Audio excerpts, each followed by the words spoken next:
అనకాపల్లి జిల్లా కొప్పుగుండుపాలెంలో ఉద్రిక్తతలు ఏర్పడ్డాయి. నిందితుడు సురేష్ మృతదేహాన్ని తరలిస్తున్న అంబులెన్స్ ను అడ్డగించారు బాలిక కుటుంబ సభ్యులు. తమకు న్యాయం చేయాలంటూ పోలీస్ వాహనం అంబులెన్స్ ముద్దు అడ్డంగా పడుకున్నారు. జోరు వర్షం కురుస్తున్నా కూడా వాళ్లు వెనక్కి తగ్గలేదు. బలవంతంగా వారిని పక్కకు తరలించి మృతదేహాన్ని తీసుకెళ్లారు పోలీసులు. శనివారం సాయంత్రం బాలికను కిరాతకంగా హత్య చేశాడు నిందితుడు సురేష్. ఆ తర్వాత పరారీలో ఉన్నాడు. దాదాపు 5 రోజులుగా గాలించారు. ఇవాళ ఉదయం శవమే తేలాడు. బాలిక ఇంటికి 100 మీటర్ల దూరంలోనే మృతదేహం కనిపించింది. డెడ్ బాడీ పక్కన 13 పేజీల లేఖ దొరికింది. లేఖలో బాలిక హత్యకు ఆత్మహత్యకు కారణాలను రాశాడు. తన ప్రేమకు అడ్డుపడి జైలుకు పంపినా ఎవ్వర్నీ వదలని రాసుకున్నాడు. బాలిక హత్య తర్వాత ఆమె సోదరుని కూడా చంపాలని స్కెచ్ వేశాడు. అయితే పోలీసులుండడంతో సాధ్యం కాలేదు. ఒకవైపు పోలీసుల వేట కొనసాగుతుండడంతో హత్య చేయడం వీలు కాదని నిర్ధారణకొచ్చి సూసైడ్ చేసుకున్నట్లుగా అనుమానిస్తున్నారు పోలీసులు.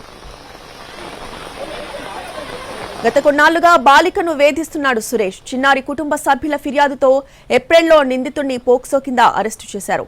2 నెలలు జైల్లో ఉన్నాడు.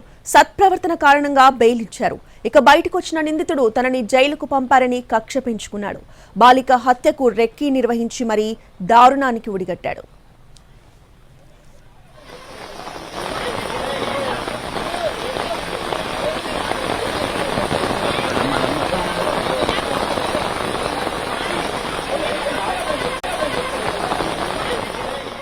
అనకాపల్లి జిల్లా కొప్పుగుండుపాలెంలో ఏర్పడ్డ ఉద్రిక్తతలకు సంబంధించిన పూర్తి అప్డేట్స్ ని మా ప్రతినిధి చిరంజీవి అందిస్తారు. చిరంజీవి, ఎలా ఉన్నాయి ఇప్పుడు అక్కడ సిచ్యువేషన్స్?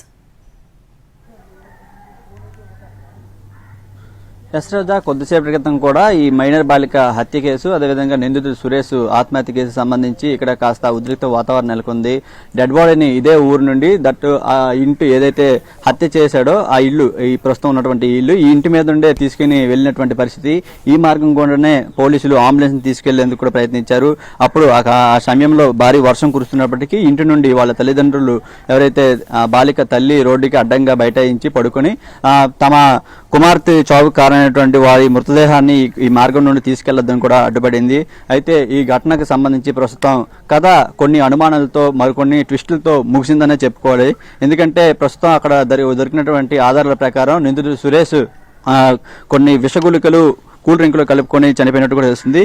ఈ ఘటన ఏదైతే 6వ తేదీన సాయంత్రం 5:30 గంటల సమయంలో చోటు చేసుకుంది. 5:30 గంటల సమయంలో స్కూల్ నుండి వచ్చినటువంటి బాలిక ఇంట్లోకి ముందుగానే రెక్కి నిర్వహించి ఒక కత్తితో ఆమెను దారుణంగా హత్య చేసి ఇక్కడి నుంచి పారిపోయాడు. అతని కోసం అప్పటి నుంచి కూడా మొత్తం 12 పోలీసు బృందాలు అతని కోసం గాలింపు చర్యలు పెట్టాయి. మొత్తం కేవలం అనకాపల్లి కాకుండా రాష్ట్ర వ్యాప్తంగా అతని కోసం పోస్టర్లు పెట్టి మరి అతన్ని పట్టిస్తే 50,000 రూపాయలు నగదు బహుమతి కూడా ప్రకటించడం జరిగింది.